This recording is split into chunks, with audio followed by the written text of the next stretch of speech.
오늘은 하나님을 경외한다면이라는 제목으로 하나님 말씀을 나누겠습니다. 구약의 마지막 장, 말라기입니다. 창세기가 창세에 대한 기록, 그리고 출애굽기는 출애굽한 기록이라고 했습니다. 그러면 말라기는 뭘까요? 그럼 말라기는 말라에 관한 기록, 이런 말인가 이렇게 생각할 수 있는데, 말라기는 사람의 이름입니다. 그러니까 어떤 책을 보면 무슨 기 나오니까 말라기 그러면 이것도 왠지 우리나라 말하고 비슷해서 구약의 제일 마지막에 있으니까 끈 말자 써서 뭐 이런 거 아니야? 이렇게 생각할 수도 있는데, 이제 영어로 보면 멜라카이 이렇게 이야기하죠. 그러니까 선지자 이름이 말라기입니다. 말라기서는 특별한 형식으로 기록이 되어 있는데요. 바로 논쟁입니다. 어떤 주제를 놓고 서로 토론하는 것이죠. 누구와 누구의 논쟁이냐면 말라기 선지자와 이스라엘의 논쟁이자 또 하나님과 이스라엘의 논쟁이기도 합니다. 그러니까 선지자를 대신 보내서 그들과 하나님이 백성들과 논쟁을 벌이시는 거죠. 사실은 논쟁할 감이 아니죠. 논쟁이란 자체가 되지 않는 건데, 왜 이게 가능했냐면 이스라엘 백성들이 자기들의 수준을 잘 모르고 있었기 때문에 그렇습니다. 먼저 말라기 선지자가 이스라엘 백성에게 무슨 말씀을 선포합니다. 그러면 백성들이 뭔가 질문을 하거나 반론을 해요. 그러면 선지자가 왜 너희가 그런 건지 이유를 설명을 하고, 또 때로는 그래서 너희들은 이런 심판을 받게 될 거야 라고까지 진행이 되는데요. 이런 논쟁들이 계속해서 반복되면서 말라기가 마무리됩니다. 예를 들면 하나님이 내가 너희를 사랑했다 라고 했더니 백성들이 주님이 도대체 어떻게 우리를 사랑하셨는데요? 라고 반론하는 거예요. 다시 말하면 이 나라 꼴이 이 모양 이 꼴이고 우리가 이러고 있는데 하나님 우리를 사랑한 거 맞아요? 라는 그런 의미에서 질문을 하는 것이죠. 그러면 하나님은 이러이러하게 사랑한 거야 라고 근거를 대시는 겁니다.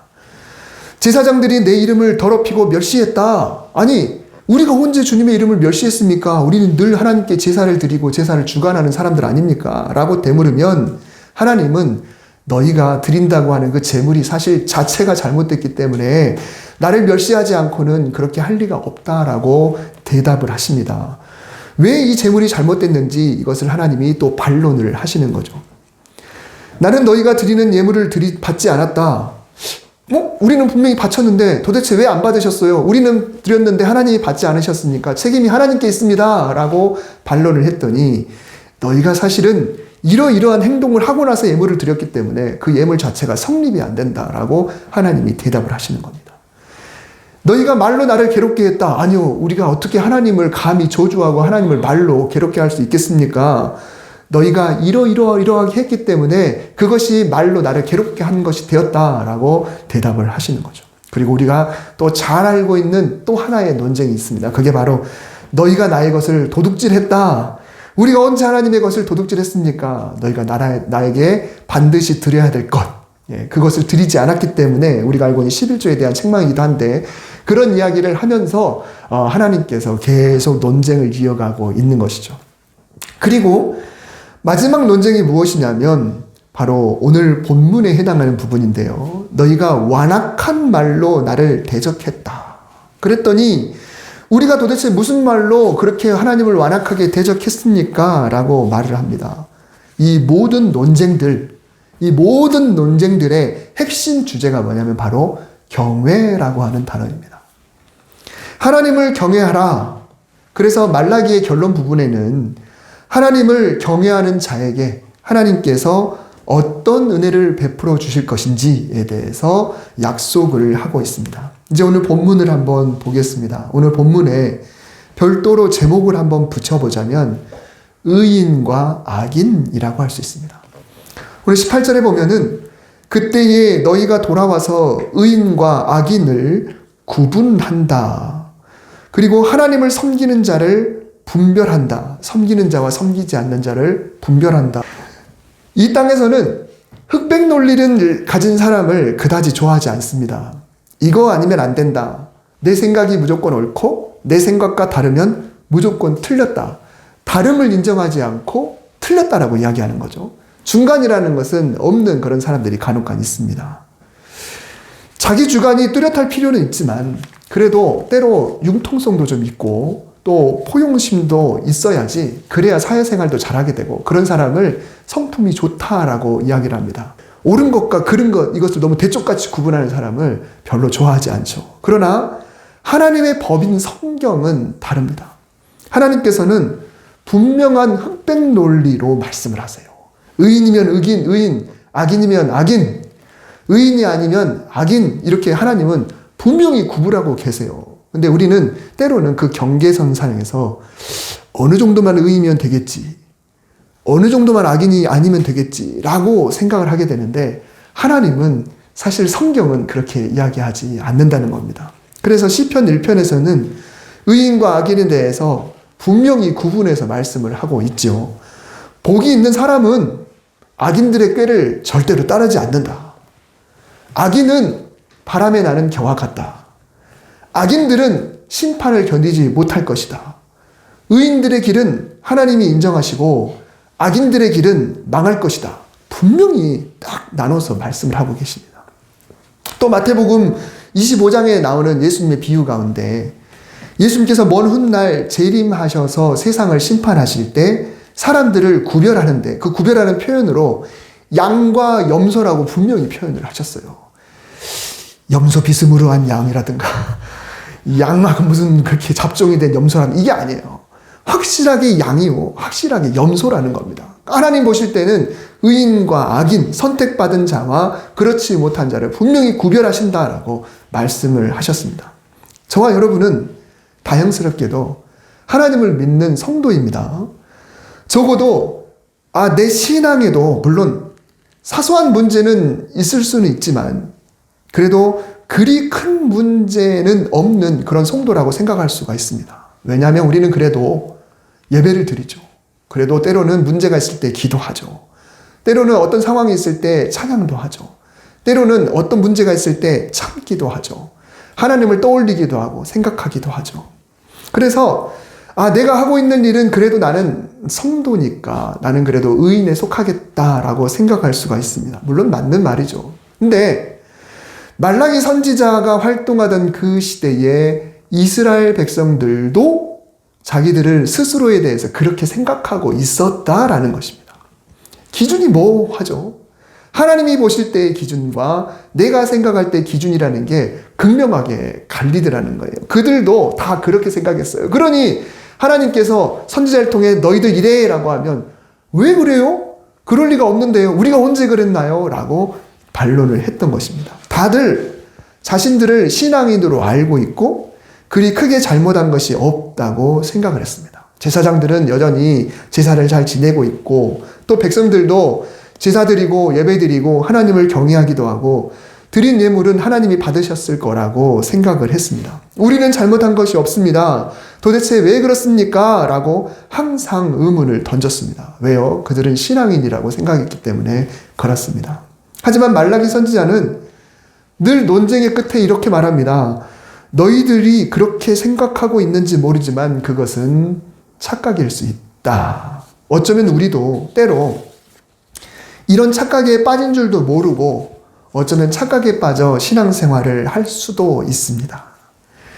말라기 선지자는 하나님을 전혀 모르는 사람을 대상으로 한 것이 아니고 하나님을 믿고 있다고 생각하는 사람들에게 선포했습니다. 그리고 하나님의 때가 되면 그들 중에서 의인은 누구인가, 악인은 누구인가를 분별하겠다고 말씀하고 있는 것입니다. 우리는 나름대로 의인인데 이 말라기 선지자가 이야기한 것처럼 의인 중에서도 누구를 구분한다. 또 누구를 구별한다. 이게 굉장히 불편하죠. 하지만 우리가 이 말씀을 듣고 조금 지금 제가 앞에 서두에서 하고 있는 말씀들이 때로는 불편할 수 있어요. 다 의인이라고 생각하고 있는데 이 이야기를 듣고 나니까 이게 조금 찝찝하기도 하고 뭔가 좀 불편하잖아요. 하지만 우리는 오히려 쉽게 접근할 수 있습니다. 왜냐하면 성경에서 의인이 어떤 사람이다 라고 하는 것을 분명히 말씀하고 있기 때문에 우리는 그대로만 행하면 되는 거예요. 그대로만 행하면 이 말씀 중에 나는 의인이라고 착각하고 있는 거 아니야 라고 하는 그 생각에서 벗어날 수가 있는 거죠. 오늘 본문에서는 어떤 사람이 의인인지 그 근거를 찾아볼 수 있는데 아까 말씀드렸듯이 바로 말라기서의 주제인 경외입니다. 즉 여호와를 경외하는 자들이 의인이고 그리고 하나님의 이름을 경외하는 자들이 의입니다. 그러면 여호와를 경외한다는 것이 도대체 무엇일까요? 두려움이라는 말이기도 하지만 단순한 두려움이 아닙니다. 그냥 하나님이 무서워, 내가 이렇게 안 하면 혼날 것 같아, 내가 안 하면 지옥 갈 것 같아, 이렇게 하면 벌 받을 것 같아 라고 하는 그런 두려움이 아니라 그저 악한 사람에게는 경외라는 말이 두려움으로 느껴질 수 있겠지만 성도에게 경외는 그렇지 않습니다. 경외는 사전에서 존경하는 마음으로 삼가 조심함이라고 정의하고 있습니다. 먼저는 하나님을 존경하는 마음이 있어야 되고요. 그리고 진짜 하나님을 존경하는 마음이 있다고 한다면 삼가 조심해서 살아가는 것까지 해야 바로 하나님을 경외하는 거예요. 그런데 오늘 본문에서는 하나님을 경외하는 자들의 특징 중에 중요한 내용 한 가지를 말씀하고 있습니다. 바로 누군가와 오고 가는 대화, 그리고 서로 어떤 말을 나누는가에 따라 경외하는지 그렇게 하지 않는지를 판단하시겠다라고 말씀하고 있습니다. 16절 말씀을 한번 읽어보려고 합니다. 16절 시작. 그때에 여호와를 경외하는 자들이 피차에 말하매 여호와께서 그것을 분명히 들으시고 여호와를 경외하는 자와 그 이름을 존중히 여기는 자를 위하여 여호와 앞에 있는 기념책에 기록하셨느니라. 아멘. 여호와를 경외하는 자들이 피차에 서로 간에 말한다고 했습니다. 그 다음에는 하나님께서 그 말을 분명히 들으신다고 했습니다. 그 다음에는 하나님이 당신 앞에 펼쳐놓으신 기념책에 이 내용을 마치 일지처럼 기록하셨다라고 했습니다.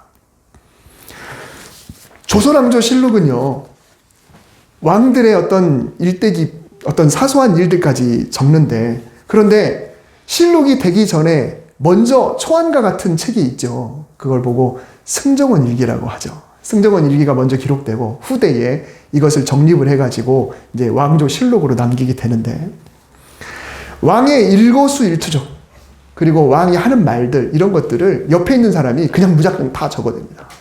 무작정 다 적어요. 왕이 뭐 오늘 점심 때는 뭐를 드셨다라든가, 옆에서 이거 참 맛있구나라고 말씀하셨다라든가, 이런 것까지 다 일단 초록을 다 기록해 놓으면 이걸 나중에 추려서 역사적으로 남겨야 될 것들만 모아놓는 게 조선왕조 실록이죠. 여러분, 하나님이 우리의 대화를 기록하고 계신다라고 하니까 이게 굉장히 놀라운 이야기죠. 몇 날, 며칠, 몇 시에 아무개 성도와 아무개 성도가 이러이러한 대화를 나눴다라고 그거를 기록한다는 거예요. 어떻게 보면 굉장히 소름 끼치죠. 이걸 하나님이 다 기록하신다? 근데 성경에 이렇게 나왔으니 또 거짓말은 아닌 것 같고, 진짜 기록해 놓으신다고 하니 이게 얼마나 무섭습니까? 그러면 하나님은 이 대화를 놓고 어떤 대화를 한 사람을 하나님을 경외하는 자라고 평가하실까? 반면에 어떤 대화를 나누는 사람을 하나님을 경외하지 않는 자라고 평가하실까? 그래서 14절에서 15절 말씀에 보면은, 이는 너희가 말하기를 하나님을 섬기는 것이 헛되니 만군의 여호와 앞에서 그 명령을 지키며 슬프게 행하는 것이 무엇이 유익하리요? 지금 우리는 교만한 자가 복되다 하며 악을 행하는 자가 번성하며 하나님을 시험하는 자가 화를 면한다 하노라 하니라. 풀어보자면 그들이 어느 날 둘이서 이야기를 하는 거예요. 하나님 섬겨봐야 다 쓸데없는 일이다. 하나님 믿어봐야 다 필요 없다. 명령을 지켜보았지만 그동안 무슨 소용이 있더냐. 만군의 하나님 앞에서 슬피 울어봤던데 아무 소용도 없지 않았더냐. 결국은 그냥 살고 싶은 대로 살아야지라고 어느 날 그들이 이야기를 나누는 거예요. 또 어떤 사람이 이렇게 이야기하는 겁니다. 세상 사람들 보라고 못된 짓을 하는 사람들, 하나님 모르고 사는 사람들도 오히려 더 잘되고 오히려 성공하는 그런 세상인데, 하나님을 시험하고도 멀쩡하게 살아있는 사람들이지 않느냐. 그들 정말 편안하게 장수하다가 누릴 거 다 누리다가 그렇게 세상 떠나지 않냐고, 이런 이야기를 하고 있는 거예요. 근데 그 이야기를 누가 하고 있다고요? 성도들이 하고 있어요. 하나님을 사랑한다라고 하는 사람들이 이야기를 하고 있는데, 이렇게 말하는 사람들을 하나님이 뭐라고 이야기하냐면 여호와를 경외하지 않는 자이고 또한 악인이라고 평가한다라고 말씀하셨다라는 것입니다. 하나님을 모르거나 하나님을 믿지 않는 사람들이라고 한다면 얼마든지 이런 얘기를 할 수 있습니다. 하지만 성도라면 그러지 말아야 한다. 말라기 선지자가 지금 누구에게 하는 경고인지를 다시 한번 기억을 해야 합니다. 지금 말라기는 하나님이 없다고 생각하는 사람들에게 경고하는 게 아니에요. 하나님을 믿고 있다고 생각하는 사람에게 지금 경고하고 있는 것입니다. 여러분, 성도들은요, 서로 나누는 얘기거리가 가급적이면 은혜스러운 거여야 합니다. 우리가 서로 나누는 얘기가 가급적이면 은혜로운 거여야 돼요. 어떤 모임을 마치고 집에 돌아와서 그날 있었던 대화들을 떠올려 보면 또 곱씹고 싶은 그런 좋은 대화들이 있습니다. 굉장히 즐거웠고 은혜로웠고 감동적이었고 그 대화가 너무 행복했어요.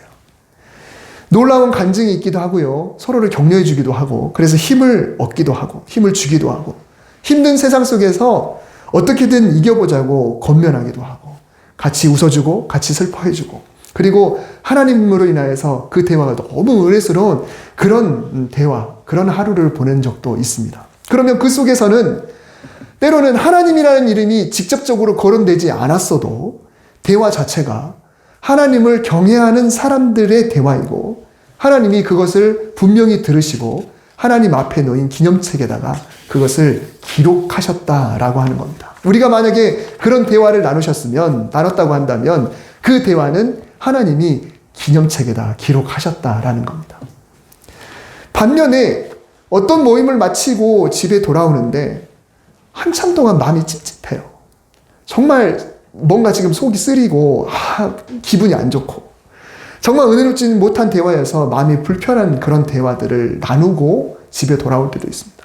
그 속에서 하나님과 세상을 비교하는 말을 하고요.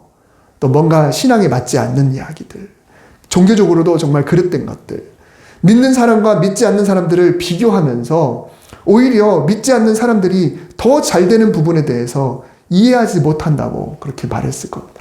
우리가 말씀대로 살면 오히려 실패한다고 하나님을 간접적으로 비난하고요. 때로는 비리나 편법이나 부정 이런 것들을 사용해도 그래도 오히려 그런 사람들이 더 잘 산다고 하면서 그것을 또 부러워하는 때도 있습니다. 누군가의 흉을 보기도 하고 싸우기도 하고 또 때로는 정말 열심히 그런 성도의 부정적인 부분들을 들춰내기도 하고 누군가가 간증하게 되면은 그것을 자랑질한다고 이렇게 하면서 끌어내리기도 하고 이런 대화들이 성도들 간에 혹시 오고 갔다. 그러면 이 대화에서도 하나님의 이름이 직접적으로 거론되지 않았다 할지라도 그 자체가 하나님을 경외하는 자의 모습은 아니고 또 하나님은 이 대화도 분명히 들으시고 기념책이 아닌 또 어딘가에다가 하나님이 이걸 기록하셨을 거다라는 것입니다.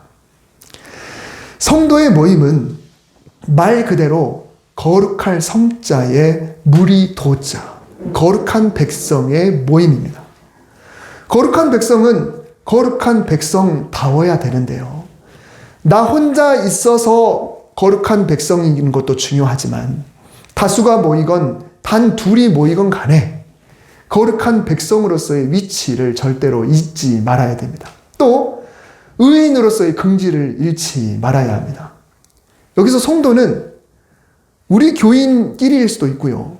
또 가족일 수도 있고 또 지역의 어떤 동창회나 혹은 동네 모임이라든가 이런 데서 그 모임 속에서 보면은 아무개 교회 권사님, 아무개 교회 집사님 이런 분들끼리 또 모이기도 하잖아요. 그 안에. 그러다 보면은 그 안에 성도 간의 대화가 분명히 이루어질 수가 있다는 겁니다. 우리가 세상 속에서 믿지 않는 사람들과의 대화도 중요한데 우리가 흔히 이런 이야기 하잖아요. 우리끼리니까 이런 이야기 하지만 이라는 단서를 가끔 달 때가 있어요. 교인이 아닌 사람들 앞에서는 그런 얘기를 안 해요. 근데 성도들이니까 우리끼리니까 하는 얘기야 라고 이야기하는데 하나님이 오늘 그 이야기를 하자는 겁니다. 우리끼리 하는 이야기를 하나님이 지금 들으신다라는 이야기. 그 안에서 과연 우리는 하나님을 경외하는 사람인가 아닌가를 말씀해주고 계시다라는 겁니다. 그러면 우리는 우리끼리 이야기니까 라는 것이 오히려 더 하나님을 높이는 얘기가 될 수 있어야 되는 거예요.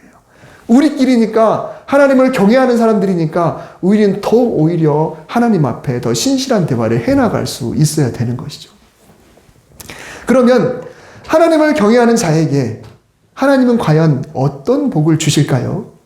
본문에서 두 가지로 말씀을 해주고 있습니다. 첫째는 특별한 소유로 삼아서 구별해 주시는 은혜입니다. 오늘 17절 말씀에 보면 내가 나의 정한 날에, 이 정한 날이라는 것은 심판의 날이기도 하고 하나님이 어떤 그 원하는 그 시점의 날일 수도 있는데요. 그때 그들을 나의 특별한 소유로 삼을 것이요.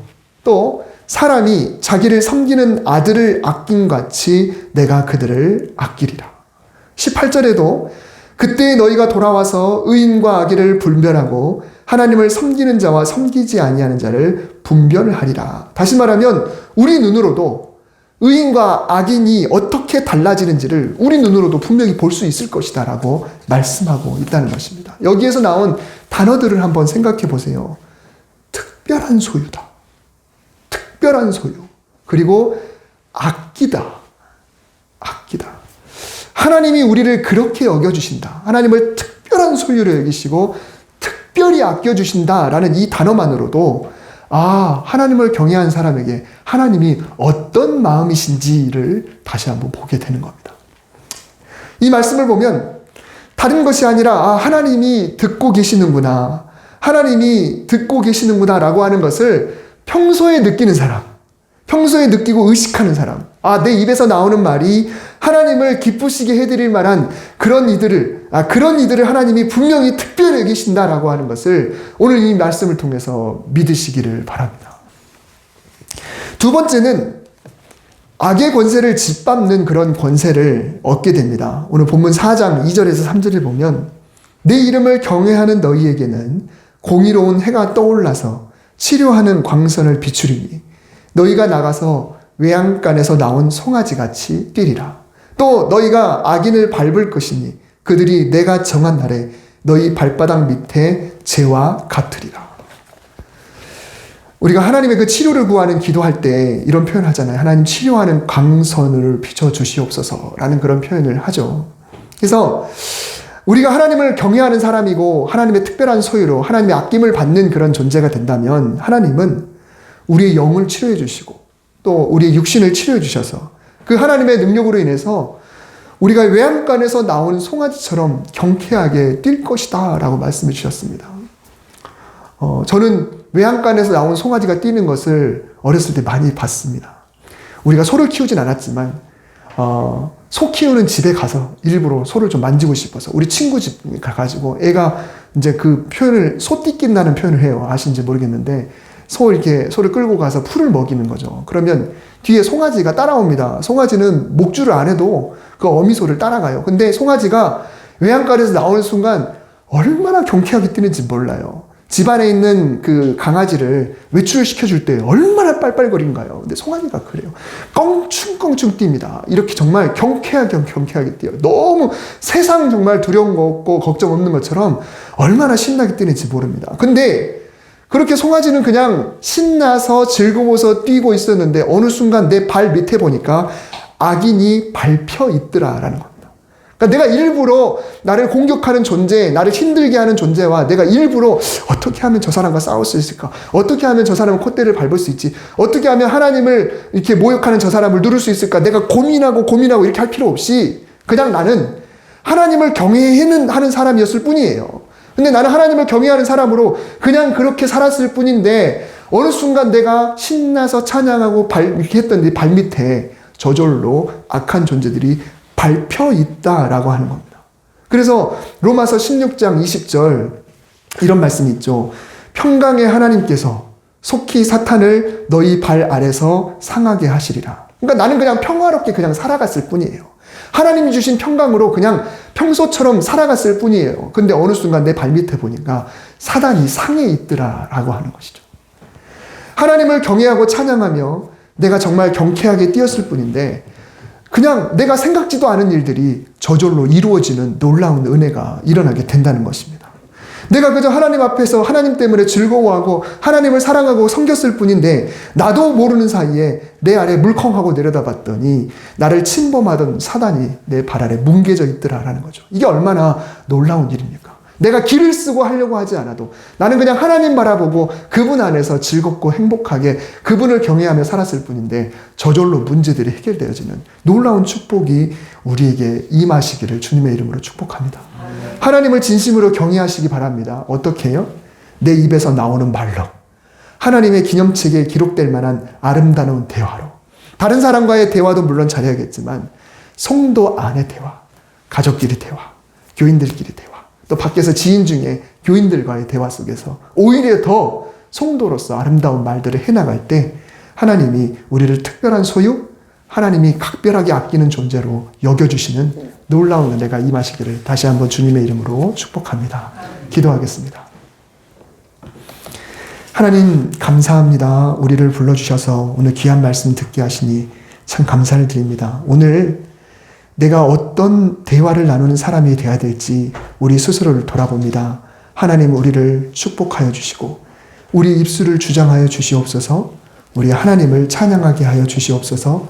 우리가 하나님을 높일 때에 우리 안에 하나님의 놀라운 능력이 드러나게 하시고 또 우리가 그냥 살아갔을 뿐인데 내 발 아래 사단이 뭉개지는 놀라운 역사가 있게 하여 주시옵소서. 예수님의 이름으로 기도드립니다. 아멘.